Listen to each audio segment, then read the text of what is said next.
time for the least showbiz thing you'll ever see in your lives. Nope.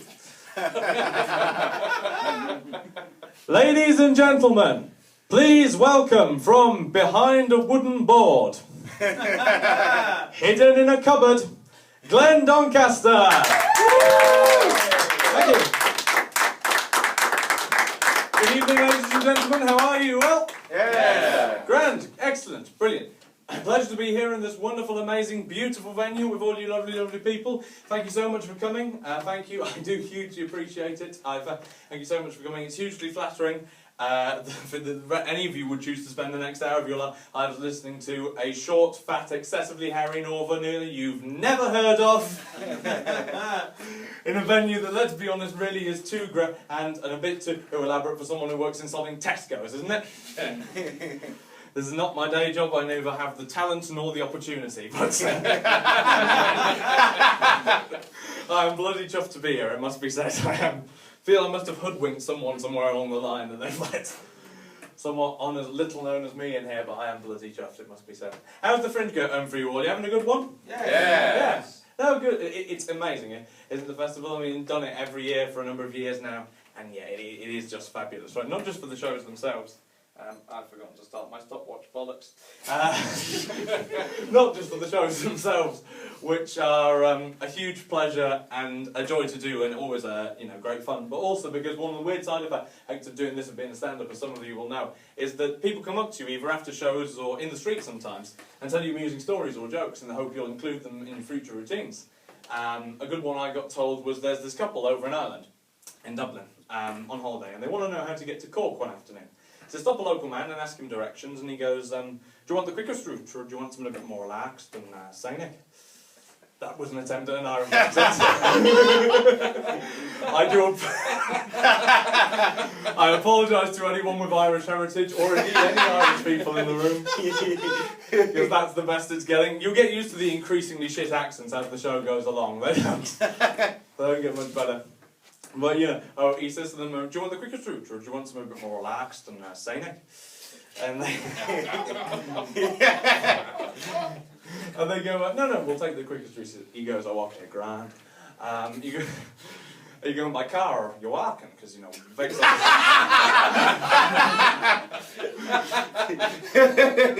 affects the route I'm obviously going to give you, right? And they go, no, we've got the car, right? We'll take the car. And he goes, oh, right, well, that would be your quickest route.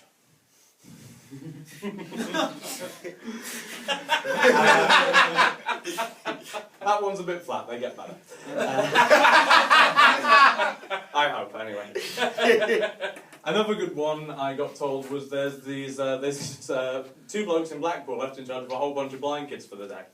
As you do. I suppose it kind of makes sense on a vague level, because if you've got a bunch of kids who physically cannot see how cheap, shit and generally run down the places you've taken them to. Blackpool, right? Run the thing on a budget. So these two blokes, they're looking at this whole bunch of blind kids. About halfway through the day, they start to get a bit bored. Because, watching them walk headfirst into lampposts and trip over curbs gets dull after a little while. So one of them turns to the other and goes, tell you what, this is a bit boring, isn't it? Why don't we leave this lot on their own and go to the pub for a couple of hours? They'll be fine when we go to the pub for just a short while. The second one, more rational, goes, how can we leave them on their own? They're blind.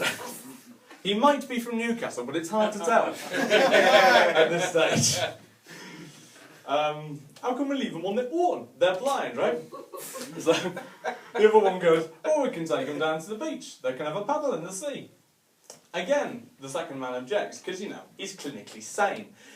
But he goes, oh, okay, not paddle in the sea, but they can play football, that's safe. And the second one goes, how would they see the ball, you moron? They're blind. B-L-I-N-D, blind. Get it into your head. And he goes, no, I know they can't see the ball, but they can hear it. We get a football, we attach a small bell to it, and we give it to the blind kids to kick about. They'll be able to hoof it around, and they'll be able to hear where it lands. So against all this rationality and better foresight, the second guy agrees, and that's exactly what they do. They get football, they attach a small bell to it, give it to the blind kids to hoof about, and then they go to the pub for a few pints. it's about an hour or so into their drinking session that a local man wanders into the pub where the two of them are sat and addresses everyone sat down in the pub. And he goes, "Excuse me, anyone here supposed to be looking after a whole bunch of blind kids on the beach?" And two guys raise their hands. And he goes, "We need to come see to them, they're kicking the shit out of a donkey."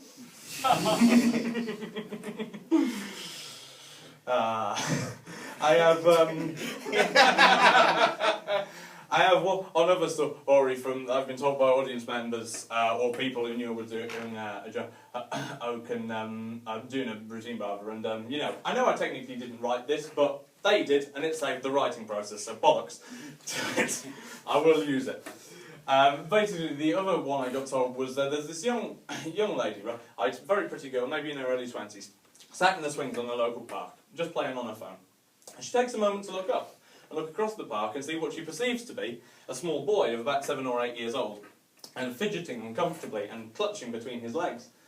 So she goes over to him and she goes, "Are you alright?" And he goes, "Oh yeah, fine, I'm fine." She goes, "Do you need the toilet?" And he goes, No, I'm fine, right? But he carries on fidgeting and clutching. So she goes, "That's nothing to be worried about, everyone gets caught short once in a while when they're young, it's fine, right? Come with me, I'll take you to the toilet, right?" So she leads him over behind a tree, and he gets out his D. Short shit poem unintended. And she notices that not only is it uncharacteristically large for a lad of his age as she is perceived, but it appears kind of swollen and stiff, erect even. And she goes, "Sorry, but how old are you?" And he goes, "Well, I'm 23, I'm a jockey." That is the bluest part of the show, incidentally, pretty much. For those of you probably thinking it's a bit much to have what is essentially a wanking joke at 5 o'clock in the afternoon, well, you know. So yes, 4 years I've been doing the Fringe now, more or less, and it's always been good. But I probably didn't expect to get this far, to be honest with you, to be in a venue with a registered number and with a production company and so on and so forth. I've done back rooms of pubs in the West End of Edinburgh that nobody had heard of, as some of you all know. Yeah. Some of my fans in the room. I did a bloody bench in a park last year, I kid you not. I genuinely did a bloody bench in a park when I lost the venue at the last minute owing to being renovated, and thought, I'm not wasting 250 quid's worth of publicity material, fuck it, we'll do it anyway, right? I'll come to that later on. So yeah, it is unexpected to be in a venue, we have a roof, that's nice, but to be in a venue, certainly with a production company, a registered venue number and so on and so forth, yeah, I didn't expect to get this far. That's one of the joys of life, I find, you never know when someone's going to take you by surprise, when you start something long term, and where it'll go, where it'll take you. And it is true of the everyday as well, you never know quite when something will surprise you, quite when you'll come across something you never saw coming. A good example of this for me on a local level is something where I live in Cumbria, right? The roadwork contractors have started doing. There's nothing particularly unusual about the roadworks themselves, as you'll all be familiar with, I'm sure. They're practically a British tradition at this stage to have roadworks, along with queuing and tutting and picnics and, being silent on public transport and cheering when a glass is dropped and talking to strangers about the weather. All our great traditions we've observed for many a year. Nothing unusual about the roadworks themselves, but the roadwork contractors, right, what they've started doing is they'll turn up and they'll put down all their signs and traffic cones and their bollards and everything, right, and their lights. They'll do nothing, and I mean literally nothing, for 2.5 weeks, and then they take them away. I feel a bit converse, actually, like a bit, it's unfair to call these things roadworks because there's no actual work taking place, is there? There isn't. There is no work, but then I don't suppose you can just call them road. Just imagine your boss rings you. Your boss rings you up. You're running late for work. Darren, you're late for work again. Sorry, boss. There's road all the way up Fisher Street. Yeah, it's a bleeding nightmare, man. You should see it, right? The best definition I've come up with for them. The best definition I've come up with for them is roadwork simulation exercises. Exercises designed to prepare you for that momentous day, that truly glorious occasion, where your local council actually remember they've got millions of pounds in reserves. They decide to put their hands into their pockets and repair the fucking roads, right? Because if they didn't prepare you for that, they didn't say it emulated, oh, what a surprise it would be when after 10 years of driving down a rutted, pothole-marked cart track, you came around the corner and there's barriers, they're repairing it. What do I do? Right? It's just... So, I'm not bitter about this at all. You do get to see the roadworker's sense of humour in this as well, though. That's what I do like about it. I genuinely want to see a diversion route which not only led you up someone's driveway, but if you followed it to its conclusion, into their house. That was particularly good. I'd love to imagine someone just stupid enough to follow that, just, this is very odd, dear, I don't remember this road having a kitchen in it. When did this screaming woman get here? Most bizarre. Almost topped out of design. Almost topped by a plastic protective roadwork fence put up to protect a fence. An actual fence. Just, I love to imagine the conversation that might have led up to that, just, oh, Dave, I reckon that fence might need some protecting. You're right, Steve, it does. What should we protect it with? Another fence? Won't one of our plastic fences be knocked down more easily than the fence we're trying to protect? Nah, Dave. Our plastic roadwork fences are impenetrable. See how with their sheer might they're stopped at traffic. No one would dare try to move them, never mind that a cow knocked one down before.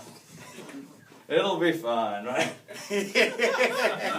I quite like doing the Yorkshire accent because I can almost sustain it. It's satisfying on my part. No, I've passed my driving test on April 17th of this year. Was when I started driving for myself. And I found that there are a number of things that took me by surprise when I first started going out for myself more on the roads. Road signs and one things I found somewhat unexpected, right? I saw a road sign just a few months ago, plain white road sign with just some black text on it, and it simply said the words, elderly people. And I thought to myself, well, I know some of them can be a bit irritating and even racist, but I wouldn't have made a sign warning people about them. How youthful would the population of an area have to be if you need a sign reminding you of the existence of the elderly? Without that, would there be people walking around confused? They'd see an old bloke and go, fucking hell, Brian's changed since I last saw him, hasn't he? I mean, where did he get the walking stick? And then false teeth. Where's all his hair gone? He wants to have a word with his barber, right? But if you just imagine that was a warning sign, it was designed to warn you about the elderly, what else would you have? Would you go around the corner and there'd be like a local council information poster entitled, How to Spot a Pensioner? There are many ways you can distinguish them from the rest of us. They include certain greyness of the hair, wrinkled texture to the skin, presence of a walking stick or Zimmer frame, though they can be located at a distance by the frequent, often overpowering smell of both Horlicks, Werther's Originals, occasionally urine, and the frequent and overuse of the phrase, things were better in my day. So, the road sign that I found most baffling when I first saw it, right? Normal enough looking at first. Triangular hazard warning sign with simply two school children in the middle of it, except underneath, where that would normally say school, it said patrol. And my idiot brain immediately went, really? Have the police cutbacks bitten that hard that we're having to use the children on patrol? Like, it always raises a few after that would be good, wouldn't it? I mean, don't get me wrong, they would be shit, but it'd be funny. Just, I'm your local policeman, and I'm placing you under arrest. Because you're the bad man, right? You've done bad thing, right? This does sound more like Lenny from of Mice of Men, I've realised, than a child, doesn't it? But, I mean, there's going to be a number of drawbacks. One, that voice doesn't have any authority. Two, I'm not the fittest person amongst us by any stretch, but I think any of us could run away from a Fisher-Price pedal car even. That would have worked better if I hadn't fucked the punchline up. Any of us could run away from a Fisher-Price pedal car, right? Also, If all else fails, you've got the you know, backup escape of, oi kid, you know there's no Santa, don't you? What? Yeah, there's no Santa, and he doesn't exist. You mean? Right, leg it. In writing the that somewhat daft routine, I grant you, they get sillier at some points in the show. But in writing that somewhat daft routine, which I accept has a stupid punchline, it got me thinking that, like, it's weird the kind of selective things you remember from childhood, the things that stay with you, right? Like, by way of a cheer, is there anyone here who remembers, a similar age to me, remembers the children's TV show Art Attack? Yeah, most of you, right? Yeah, brilliant show, right, as you'll know. Alright, for those of you who didn't see it, the basic premise was Neil Buchanan, this kind of cheery, smiley man in his early 30s, would come on, and he'd take some ordinary household things, just ordinary household things, like, you know, cereal boxes and yoghurt pots and toilet rolls and newspaper, and industrial adhesive and car tyres and a staple gun and some plastic sheeting. All the things you just have lying around, wouldn't know what to do with, right? He makes something brilliant out of it, right? By way of a cheer, of those of you who saw it, did any of you actually try to make anything you saw on the show? No. Okay. Well done. You were all wise enough to see through that it was near impossible to do so, alright? I fell for the kind of easy 6 steps, do it in 25 minutes, rubbish, right? I fell for it, and I can assure to you now, never, not once, did they ever turn out anything remotely like the things he made on the show. Because the guy had been to art college or something, you know, he was qualified, he could do it, right? And he was expecting 7-year-olds to have the same artistic ability, you know. Neil would be there after like 25, 30 minutes going, and there you go. By following those 6 simple steps, you'll have made yourself an alien friend sitting on a Martian mound. And I'd be looking at the screen, age 9 or 10, thinking, no, I haven't, dickhead. I have made myself a hideously disfigured version of Mr. Blobby sat on a damp copy of The Guardian. That's what I've got. Can't do art. Stand in a room and talk to strangers for far too long. That's always been the skill set. It still remains it. So, no, I mean, I don't even think the show should have been called Art Attack, right? I mean, I get the appeal of alliterative titling, particularly when you're trying to appeal to children. But, you know, it just seemed ill-fitting. The art on Art Attack was kind of playful and, you know, cheery. It didn't attack. Not that I'm convinced art can, thinking about it, to be honest. Although that does sound like a low-budget Channel 5 documentary, doesn't it? When art attacks. Tonight on When Art Attacks, a man gets a 2B pencil stuck up his nose. And another man trips over a paint pot and falls head first through an easel. It's just... There would have been a regional thing. There would have been a regional discrepancy with that title as well. Because, you know, certain regions of the country still have quite strong accents, you know. Art Attack, said how I say it now. This, I know, is a weak point for me, as you'll know from early in the show, but fuck it, I'm trying, right? You know, certain areas of the country still have strong regional accents, and that show wouldn't have gone down as well, I can't imagine. Because Art Attack, said in my non-distinct, non-regional tone, sounds perfectly fine, doesn't it? Not how they would say it everywhere else. Take the West Country, they would say, Art Attack. That does not mean the same thing. They have a problem with H's down there in the southwest. You can just imagine some Bristolian dad. Come on, son, sit down and watch telly with your dad. Let's see Neil Buchanan having his Art Attack. Or alternatively, you've got the other side of the coin, equally as bad, right? Son, I need to tell you, right? It's your granddad. He's had an Art Attack. Brilliant! What did he make? No, son, right? You're not getting it right? Did he get on the show? Did he meet Neil Buchanan? I don't know why the child is George Osborne and the dad is Justin Lee Collins, but we'll go with it.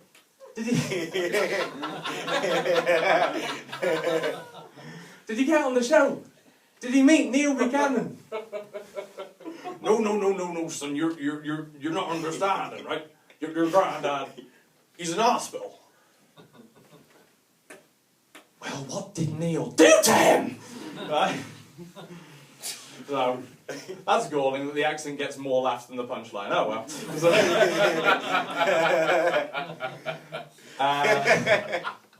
children can be a great source of kind of unexpected humour and things you don't see coming, right, and taking you by surprise.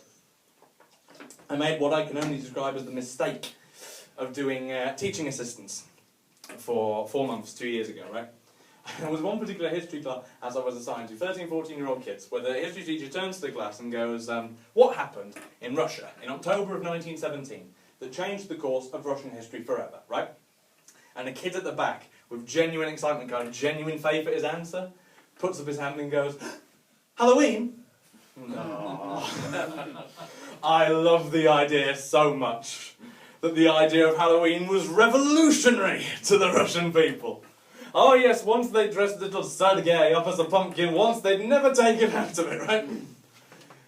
I have a friend he gave me the best example of how mental and, you know, bizarre and unexpected children can be, right? He told me a story from when he was a child. Now I'm recording this for YouTube purposes, so we'll preserve his anonymity, we'll call him Neville, right? So, now when Neville was a child, he was always confusing the two words tentacles and testicles, right? Didn't come up very often at all, but you should have seen the face of Neville's next door neighbour when she turned to him, as he was about 5 or 6 at the time, and went, "Hey, Neville, what are you doing at the weekend?" And he went, "We're taking the dog to the vet. He'll be having his tentacles removed." Or, you should have seen the faces of the other parents at the aquarium. Some of you are ahead of me on this. When in front of all of them, and all of their and all of their children, right, he turns towards a glass tank, points into it, and says to his mum, "Wow, Mum! Look at the testicles on the octopus!"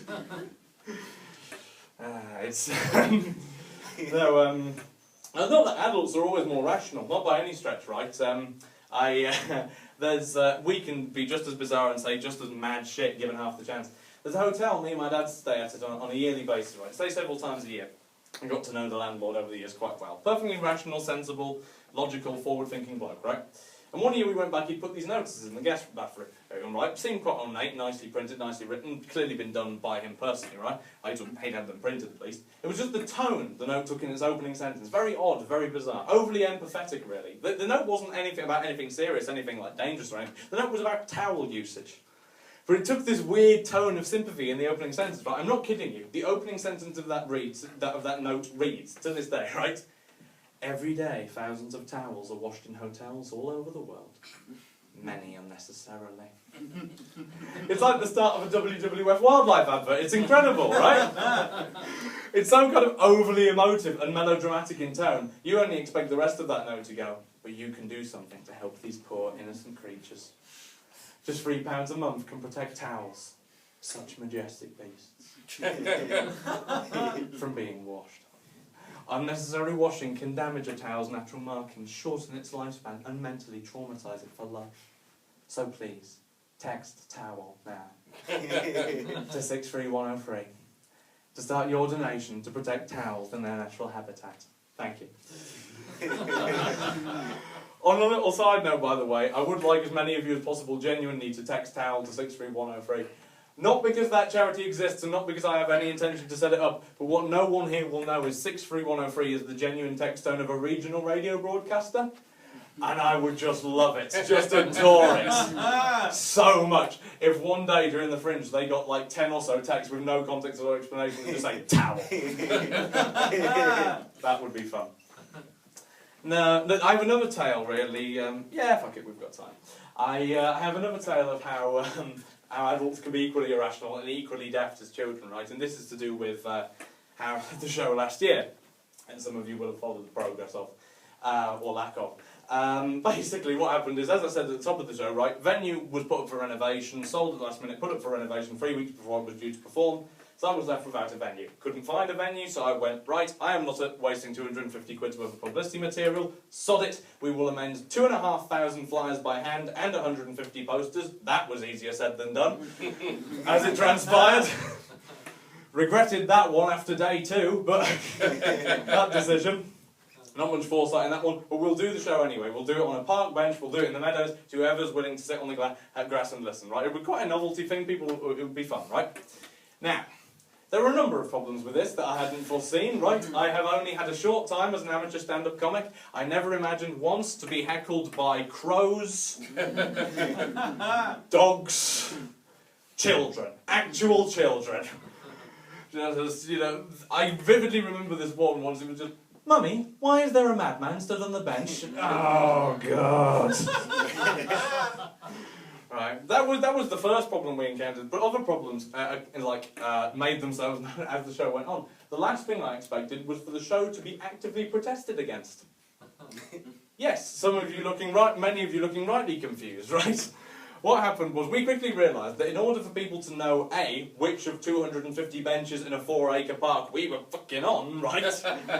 And B, that it was a production at all, and I wasn't just one of the local alcoholics, lunatics or junkies, rabbiting on about bears and robots and the apocalypse and everything else.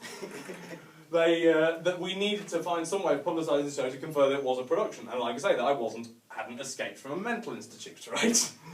So what we did, we started doing what two environmentalists, these two moronic environmentalists, they deemed it to be the most heinous of crimes, what we did. Think of the most horrific crime you can imagine, ladies and gentlemen, and you could never imagine the scale or the damage we were causing. That's right, we were pinning posters to trees. That was our crime that these environmentalists took issue with, right? Honestly, because that was the only way to convert people there was a production on, let alone give them any idea of where in the hell in the park we were. But honest to God, right, I got into daily arguments with a short, fat, bald Scottish man. And I know in 2 of those departments I should not be throwing stones, but honestly, like, yay, Hira, I got into daily argument with this, what's the politest word I can use for him? Fucktard. I got into daily arguments with this dribbling fucktard, right? Who insisted I was causing irreparable damage to his fucking trees. Oh, laddie, you're causing irreparable damage to my fucking trees. You can't be doing that, right? You need to fuck off up in the park. As many of you will noted, I am not very good at accents, but I promise you that is immaculate, right? That is how he sounded. Right? And I just felt, oh, God, how ignorant are you? How bleedingly ignorant are you? Like, do you presume that when foresters, do you think of this as severe irreparable damage? Alright, do you presume that when foresters fell trees, they put a couple of dozen drawing pins around the bottom of it, do they? That you would have used to hold a poster on, and then they wait, I don't know, maybe 2 to 3 decades for some kind of minor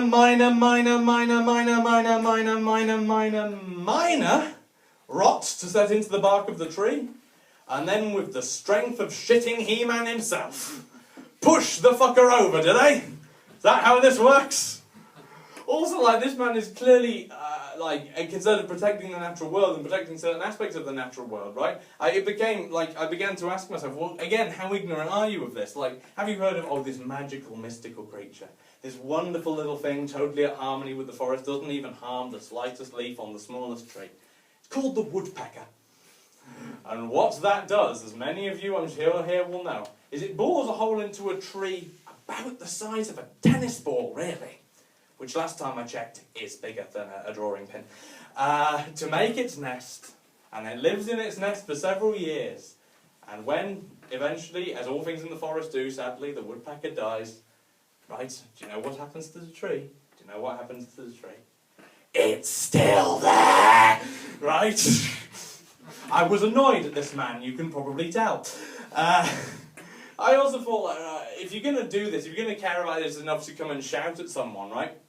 Actually follow, don't just do it at a local level, follow it through, do something proper about it. If you're going to come and campaign for the protection of trees, fine, but take it in, not just local, international, right? Go and shout at a grizzly that's scratching a fir tree in Canada, see how far that gets you, prick.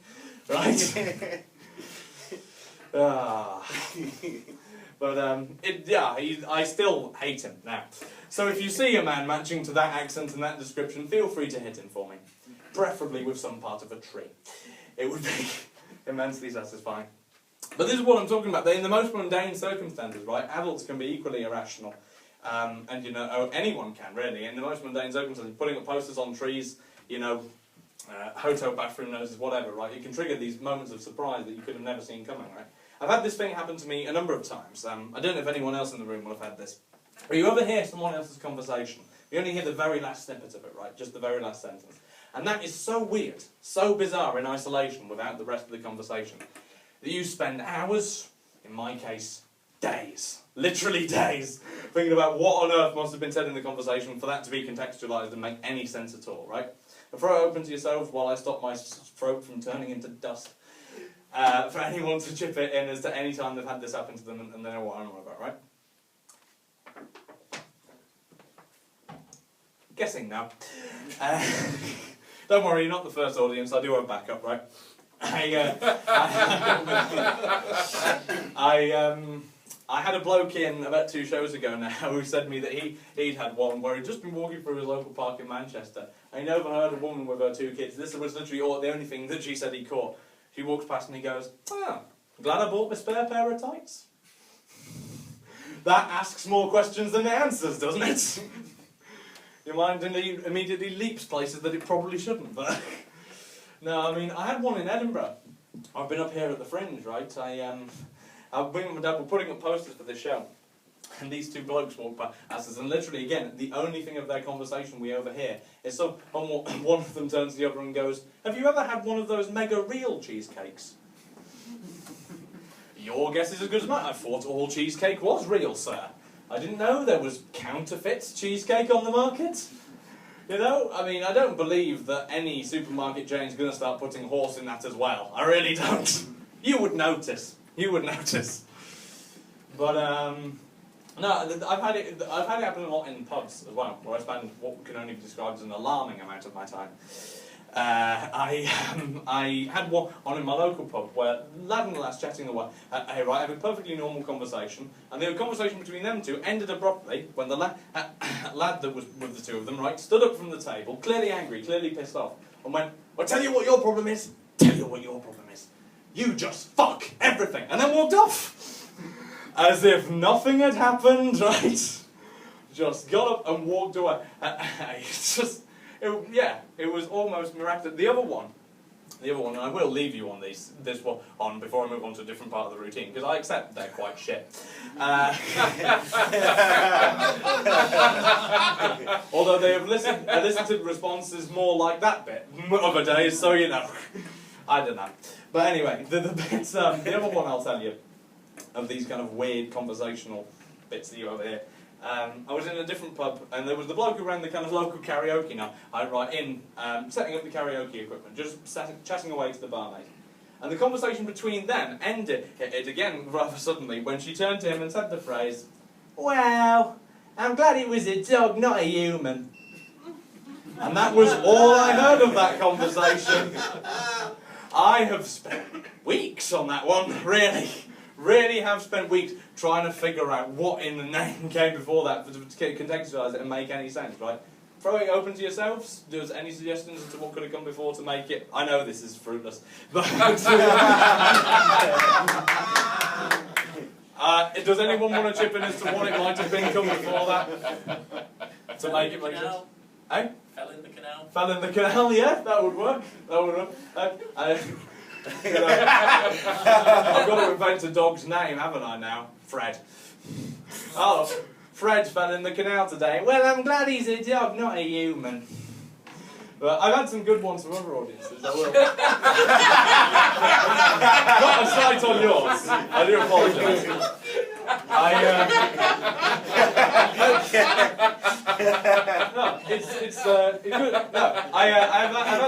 I said good ones from other audiences as well. It is a good one. I've had good ones from. Bollocks. There's some of the ones I had from audiences earlier in the week is that, you know, this is again, insert dog name. "Oh, we had to take Ron to the vet to get him put down." Well, I'm glad he's a dog, not a human. "Oh, I know Uncle Ron's got a limp, but that's not a very sympathetic way to deal with it." There are better ways. He's not doing that bad, right? I had another one. I've got to even try and remember what the fuck it was now. Oh, that was it. I don't know what one where a bloke said, again, insert dog name, Barry. Oh, Barry was licking his balls in the back garden today. Well, I'm glad he's a dog, not a human. That would be an impressive act of contortionism, but not one anyone wants to see. Really? I came up with, I did draft some myself, possible. Possible, yeah, yeah. Possible, oh god. Well, I'm trying to remember whether, yeah, possible responses to that fucking conversation thing, yeah. I have drafted some on myself. One was, you know, there are the obvious ones, like, oh, dog pissed on my leg on the way here tonight. Well, I'm glad it was a dog, not a human. Oh, I haven't been walking past Pissy Ian again, have you? Oh, that bloody tramp, he's like a broken sprinkler. Leave him be, right?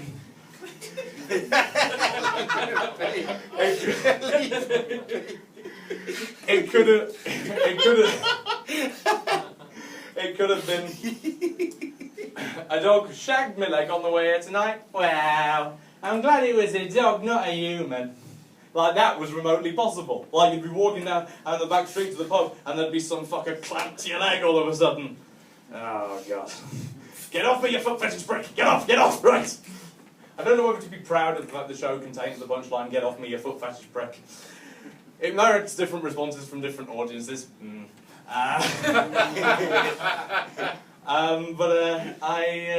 Anyway, the weirdest one that came up while I was chasing this through my head, right? And it is based on the idea that the barmaid found him physically repulsive.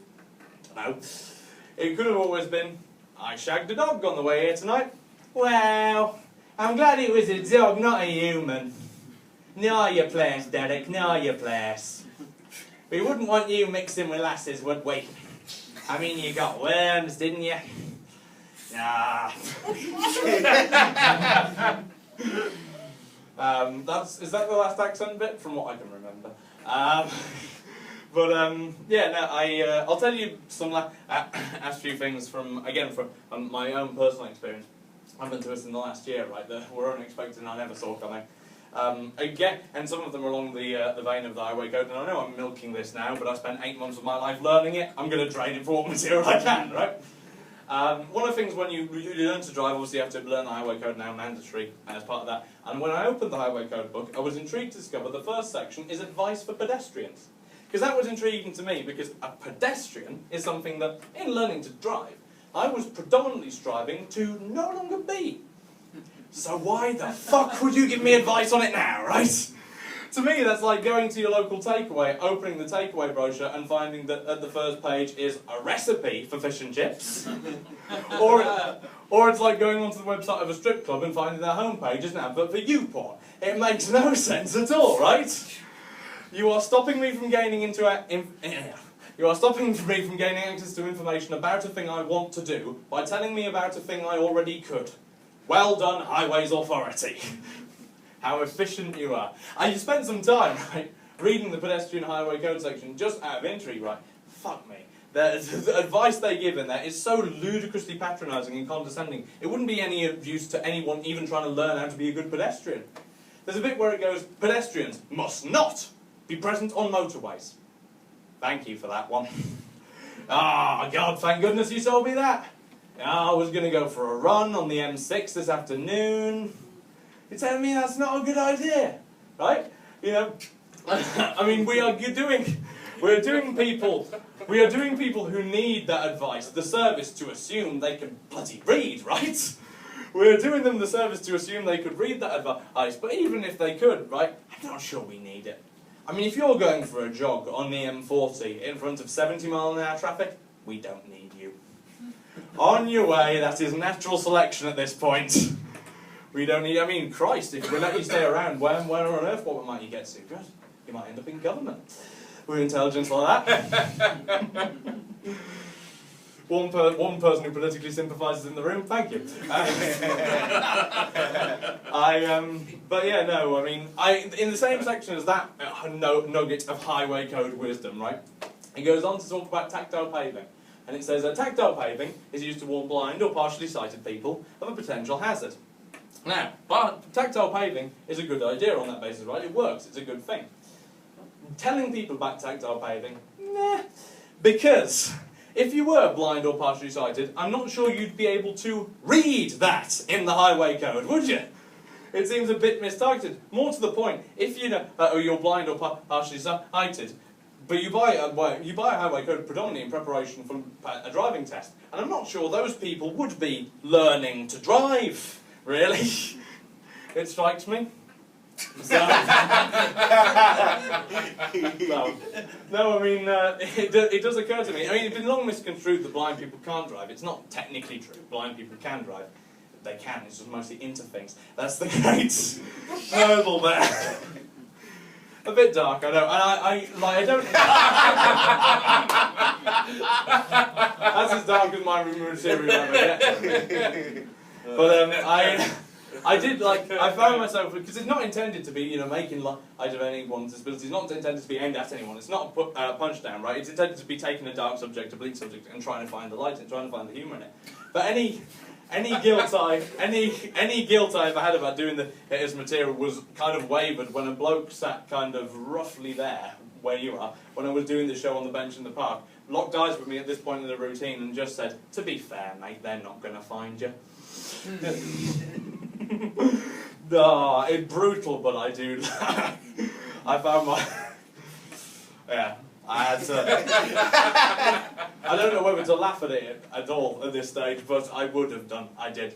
But anyway, my favourite piece, incidentally, anyway, of pedestrian advice in the whole book was, if you're pushing a child in a pram, buggy or pushchair, do not push them out into the road while still checking if the road is clear. Who was doing that? Who was going, I wonder if it's safe to cross? Well, let's find out, shall we? 1, yep, nope, okay. 2, yep, nope, okay. I don't know why the baby sounds like a kind of somewhere between a siren and a strangled cat, I apologise.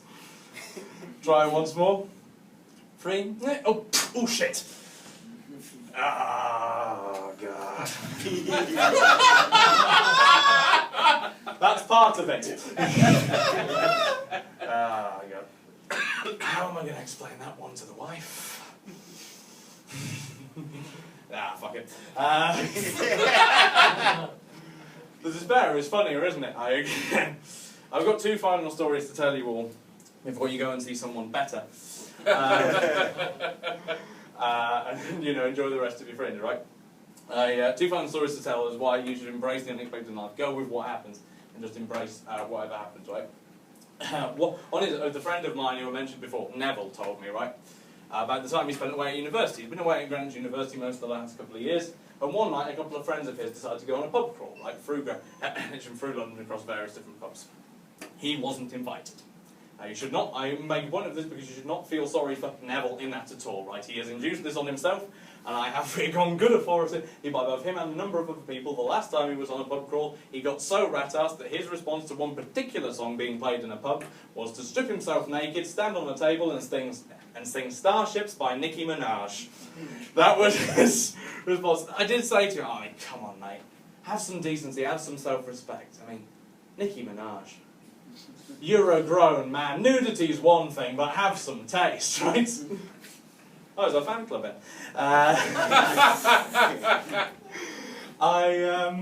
Anyway, so these 2 mates of his, 2 uni mates of his, decided to go out on this pub crawl, right, one night, out through Greenwich. Start up at 7 o'clock at night, finish up 1 AM. So they are bladdered, right? They are bladdered by the time they finish up. And on their way back from the pub they finish up into the nearest tube station, they pass a place called Mudchute City Farm. Anyone in here have any vague idea what that is? Yes, you do, right? For everyone else, Mudchute City Farm, it bills itself on its website as an authentic rural experience for cramped London city dwellers who want a taste of country air, right? That's how it advertises itself. Yeah, you know how far removed it is from that, because Listen, right, and I speak as a man from the rural northwest of England, right, the farming county of Cumbria, and, you know, I've never been, but I've looked at pictures. That was enough. It fucking isn't, right? It couldn't be further from it. It is a giant shit petting zoo in a park in the middle of London, right? That's what it is, with cows and sheep and pigs, and, you know, and chickens and turkeys and so on and so forth. So these two drunks are walking by at Mudshoots Farm, middle of the night, and one of them turns to the other and goes, "I'd tell you what." Oh no, it wasn't the last accent bit. I'd tell you what, right? I'd tell you what. Wouldn't it be funny if we stole a sheep, right? And if that had been two sober people, that would have not been more than a passing thought, right? But these two were so pissed off their tits that their response to that was, we better steal a sheep then, aye! Let's steal the sheep! So they go into Mudshoots Farm in the dead of night, hoik a sheep out of its pen, like some kind of Welsh specialist kidnappers, right? Carry it through the fucking petting zoo in the middle of the night, and then, and I don't know how, lead it through London, through London from Mudshoots and into the nearest DLR station at Mudshoots DLR, right? That's almost an achievement in my book, given how drunk these two were. Now, you know, from when they were out in Mudshoots back to Greenwich on the DLR, as you may well know, it takes about an hour. You have to do about 2 trains to do that, as a minimum, and they take it on both the trains, get it back to Greenwich. They somehow, again, get it back to Greenwich, but by the time they get back to Greenwich, with this gap since their last drink, they have sobered up quite a lot, right? So they are there, stood in Greenwich DLR station going, "Oh God, what the fuck are we doing with this? What in the name of Christ, what are we thinking of? What are we doing? We've got a live sheep in Greenwich DLR station, what are we going to do? No, we can't take it back to Mudshoots, it'll be 3 AM by the time we get there. What the hell are we doing? What are we going to do with this, right?" They did contemplate for just a moment just leaving it in the Greenwich DLR station, just leaving it there for someone else to deal with. But then it occurred to them, and this is a direct quote from Neville, "You see, sheep still really don't have a working knowledge of the DLR. So that could have been problematic." He's right, isn't he? It could have been right. I mean, let's imagine, heaven forfend, poor Flossie wanders onto the hoop track at 4 in the morning. There's going to be lamb chops strewn up that fucking thing the next morning for a good half mile. People in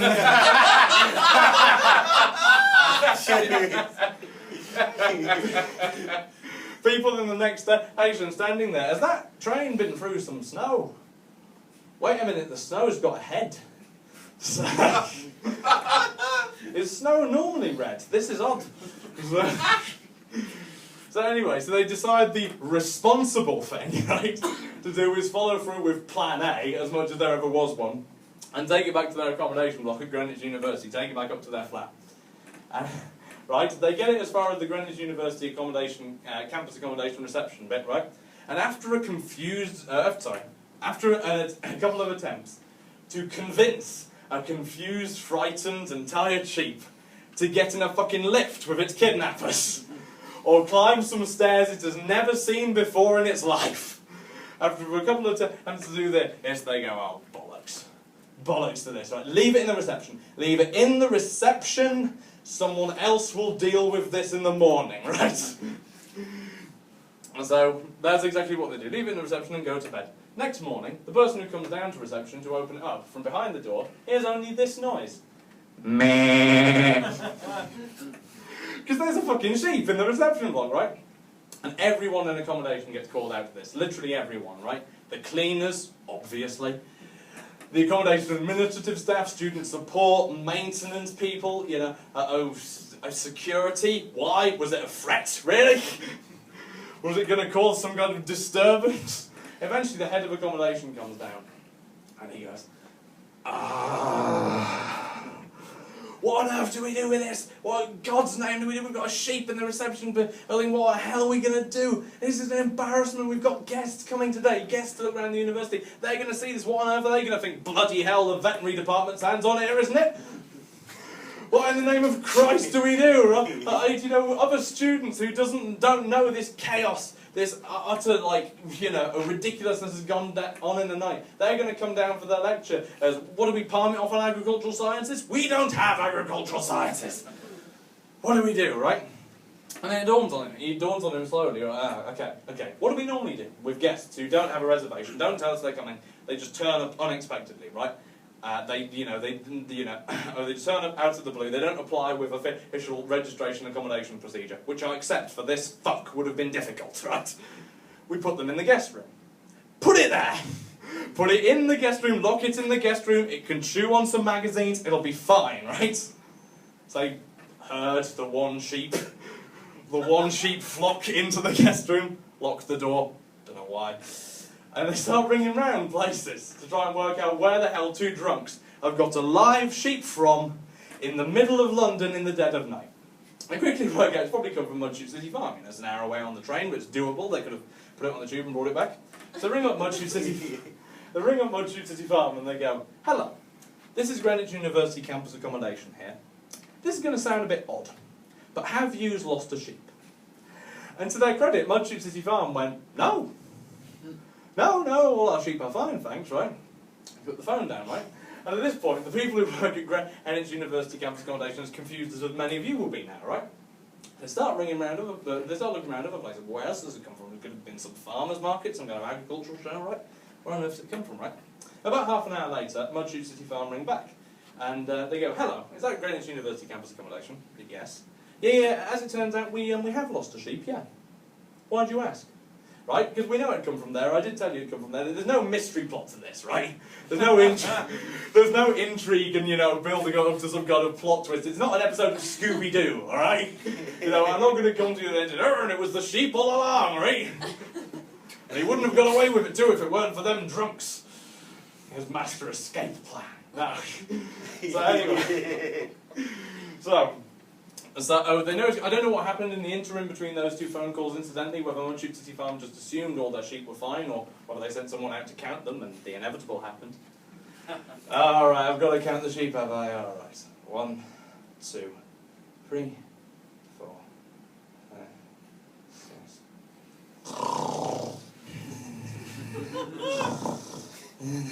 6. Right. Thank you, some of you, for going with what is easily the daftest joke in the show. So, anyway. But, so they know it's come from Mudchute City Farm. They go to return. Two people who brought it back, they admit responsibility. Yeah, sorry, it was us. You've seen us on the CCTV, right? It was us. We did it. We barely remember it, right? We'll take it back to Mudchute City Farm. It's not a problem on the DLR. But the adventure, if you can call it that, didn't end there. Because unlike in the middle of the night, when they did this the first time, during the day, Greenwich DLR station is manned. It has ticket inspectors and people on the trains. So they approached a confused and frightened looking ticket guard who went as pale as the sheep they were leading, right? Down towards the ticket barriers, and these they go, no, lads, right, hold on, right? I'm not convinced you'll be able to take livestock. I'm not convinced you'll be able to take farm animals on the DLR, right? We need to get this cleared with management. So he gets the clearance with management. They get through some kind of security procedure and the permit, right? And he goes, okay, lads, your sheep can go on the DLR, not a problem, you can go on, right? I was just wondering, has your sheep clocked in yet, guys? And they, kind of drunk, hungover at 11 AM, went, what? And he goes, well, you know, has your sheep clocked in? Has it, you know, it's probably going to need its own ticket, you know, it's bigger than a bag or a dog, it's probably going to need some kind of pass. And they go, look, mate, right, people bring recording equipment from the theatres on the trains. They're bigger than bags and dogs. They don't need their own ticket. Bicycle, bigger than a bag, bigger than a dog, doesn't need its own ticket. Your fat ass is bigger than a bag or a dog. It doesn't need its own ticket, right? To which the ticket inspector went, yeah, touche. Yeah, go on the train, right? And so end of the tale of the sheep upon the DLR. I thank you.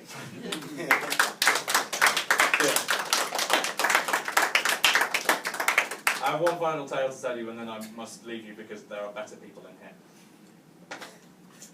Right. And why you should embrace the unexpected in life, and why you should just kind of go with what happens. And, you know, let life take you by surprise in the day-to-day or long-term. Well, in my day job at Tesco's, this was my glamorous day job. This was in the smaller store I used to work, again for record purposes, not the store I work in now, because the store security don't come out of it well. But the people who I'm about to mention got in, right? I was tidying an aisle late one evening, and these three blokes came around the corner. And I don't know whether they were high or drunk. Could have been both. Could have been both, I'll be honest. Not the greatest advert for Carlisle, but it could have been both. And right, they come around the corner, they see me crouched on the floor. I look pretty much as I do today. Long, kind of longish beard, hair down to where it is, maybe a bit longer, right? But they come around the corner, they see me, and at the tops of their voices, as loud as they possibly can, they go, "Oh my God, we found Hagrid! He's escaped from Hogwarts!"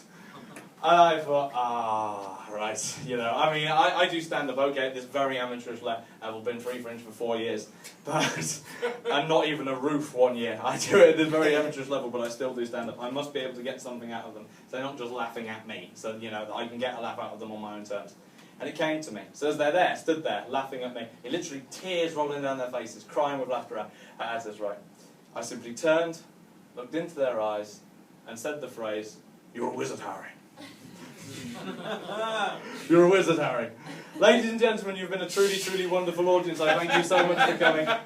Genuinely, it's been a pleasure, right? This is one of the fullest audiences I've had for the whole run of the Fringe, and it has been a pleasure to perform for you. It's one of the greatest feelings of the world, as some of you will know, to perform for an audience like yourself. So I thank you hugely for coming in and choosing to spend your hour listening to this bollocks. At times descending into despair. I do appreciate it hugely, so thank you. You've been amazing. If you could be a tad more amazing, it's free to get in, but not to get out. And as many of you will know, if you're doing shows, you said, I was right, obviously the cost of this isn't free. You have the publicity material, which you actually get professionally printed, and the Imagination Workshop were very generous with us with the lease for this, but the lease was still, and they gave us a very reasonable rate, but it was still a rate. So any contributions towards the overheads of the show would be greatly appreciated. That's the hard sell. Anyone who enjoyed it sufficiently that they want to follow me on Twitter, for those who already don't, it's simply on the back of the flyers, all the flyers, simply at Glen Doncaster, and you'll find it there, and there's links to my YouTube channel and so on and so forth. And tell everyone you can about the show, please tell everyone you can. It's only on for one more day, but a really decent audience for us, they would be something great. Word of mouth is a very powerful tool at the Fringe. I always say, if you liked it, tell your friends. If you didn't, tell your enemies.